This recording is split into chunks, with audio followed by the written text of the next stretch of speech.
लोकसंख्या शाप नव्हे, योग्य नियोजनातून ती देशाची सर्वात मोठी शक्ती ठरू शकते. Doctor T A. कांबळे. रभा माडखोलकर महाविद्यालयात जागतिक लोकसंख्या दिन उत्साहात साजरा.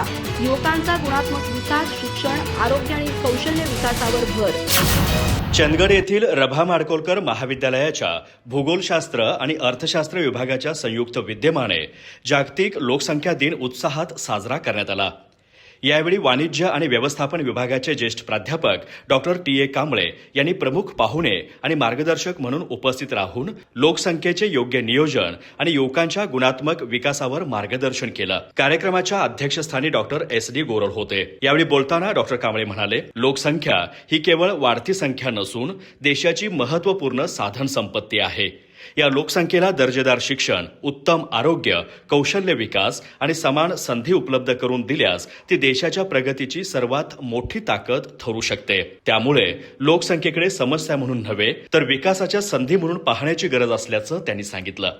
वाढती लोकसंख्या, उपलब्ध साधन संपत्ती, युवकांची क्षमता, औद्योगिकरण, रोजगार आणि स्त्री पुरुष समानता या विषयांवर त्यांनी सविस्तर विवेचन केलं.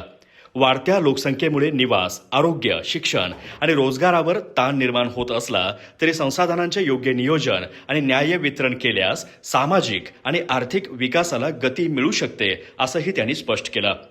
भारताकडे जगातील सर्वाधिक तरुण लोकसंख्या असून या युवकांना दर्जेदार शिक्षण, आरोग्य सुविधा आणि रोजगाराभिमुख कौशल्य उपलब्ध करून दिल्यास हीच तरुणाई देशाच्या आर्थिक, सामाजिक आणि औद्योगिक प्रगतीसाठी वरदान ठरेल, असंही त्यांनी नमूद केलं.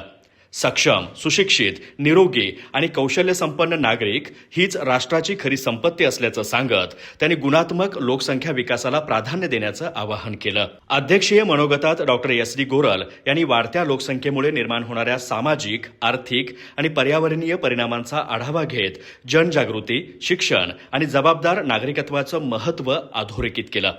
कार्यक्रमाचं प्रास्ताविक स्टाफ सेक्रेटरी प्राध्यापक व्ही.के. गावडे यांनी केलं. सूत्रसंचालन डॉक्टर नंदकुमार मासाळ यांनी केलं, तर डॉक्टर ए.वाय. जाधव यांनी आभार मानले. यावेळी डॉक्टर जी.वाय. कांबळे, प्राध्यापक एस.वाय. अरबळी, प्राध्यापक एस.व्ही. कुलकर्णी, प्राध्यापिका वैशाली दावणे यांच्यासह प्राध्यापक आणि विद्यार्थी मोठ्या संख्येने उपस्थित होते. अधिक माहिती आणि ताज्या घडामोडींसाठी आजच आमचे चॅनल सबस्क्राईब करा.